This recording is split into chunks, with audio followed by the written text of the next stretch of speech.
العلم واليقين والقبول والانقياد فادر ما أقول والصدق والإخلاص والمحبة وفقك الله لما أحبه.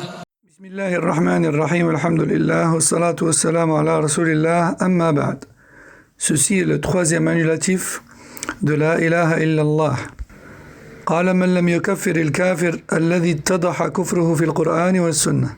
Donc le fait de ne pas considérer non-musulman celui qui a été qualifié de non-musulman dans le Coran ou Sunna.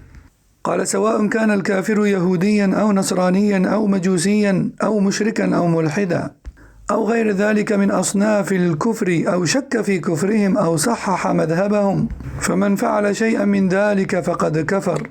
Que cette personne soit yahudiya ou bien nasraniya ou bien majousiya ou bien athée ou autre parmi les catégories des non-musulmans, que cela soit par le fait de douter de leur mécréance au regard de l'islam, ou pire encore de valider leurs convictions, leur foi et leur religion en tant que véridique, telle personne n'est pas musulmane au regard de l'islam.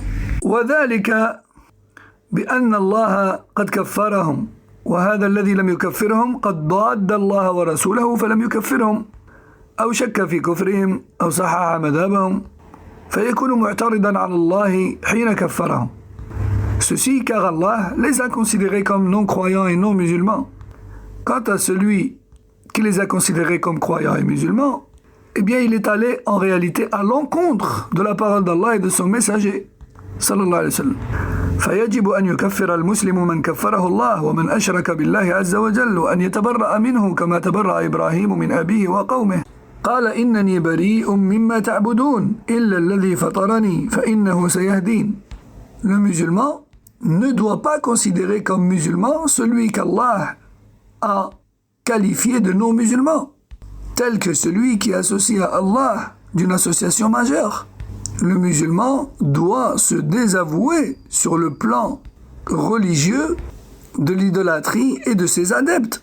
Comme Ibrahim alayhi salam a dit à son père et à son peuple, comme Allah nous raconte, je me désavoue de tout ce que vous adorez, sauf de celui qui m'a créé, et celui-ci va me guider. أو صحح مذهبهم وهذه أشد إذا صحح مذهبهم أو قال في الذي يعملونه نظر هذا إنما هو اتخاذ وسائل أو يقول هؤلاء جهال وقعوا في هذا عن جهل ويدافع عنهم فهذا أشد كفرا منه لأنه صحح الكفر أو صحح الشرك أو شك. Quant à celui qui valide leurs convictions et leur foi, eh bien son statut est encore pire. Comme le fait de dire en vérité leurs convictions sont discutables, ou bien ils disent cela ou ils croient en cela car ils sont ignorants simplement, etc. parmi les excuses pour défendre la mécréance et l'idolâtrie.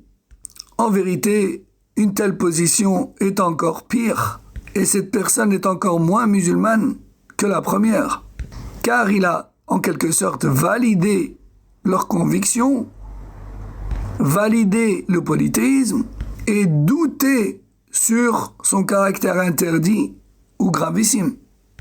Et d'ordre général, cette position est celle d'un non-musulman au regard de l'islam.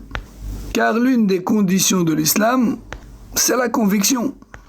قال تعالى إن الذين كفروا من أهل الكتاب والمشركين في نار جهنم خالدين فيها أولئك هم شر البرية وأهل الكتاب هم اليهود والنصارى والمشركون هم الذين عبدوا مع الله إلها ومعبودا غيره وقال تعالى لقد كفر الذين قالوا إن الله هو المسيح ابن مريم وقال تعالى لقد كفر الذين قالوا إن الله ثالث ثلاثة وقال تعالى إن الذين يكفرون بالله ورسله ويريدون أن يفرقوا بين الله ورسله ويقولون نؤمن ببعض ونكفر ببعض ويريدون أن يتخذوا بين ذلك سبيلا أولئك هم الكافرون حقا وأعتدنا للكافرين عذابا مهينا وقال تعالى إن الله جامع المنافقين والكافرين في جهنم جميعا.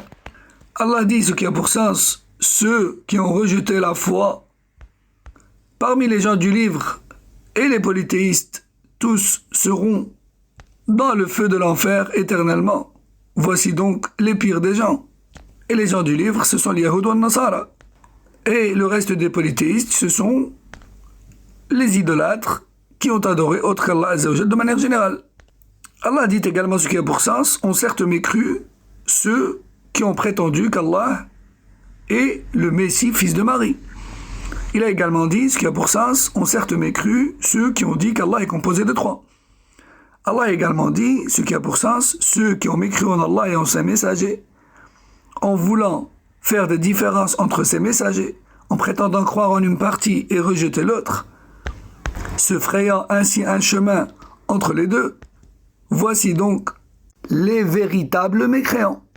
Et nous avons préparé pour les négateurs un châtiment avilissant. Il dit également ce qui a pour sens, Allah va rassembler les hypocrites et les négateurs dans l'enfer. Ceci était donc le troisième annulatif de la ilaha illallah, à savoir de ne pas considérer comme étant non musulman celui qui a été qualifié dans le Coran ou le Sunna comme étant non musulman. هذا والله أعلم وصلى الله وسلم على نبينا محمد وعلى آله وصحبه أجمعين.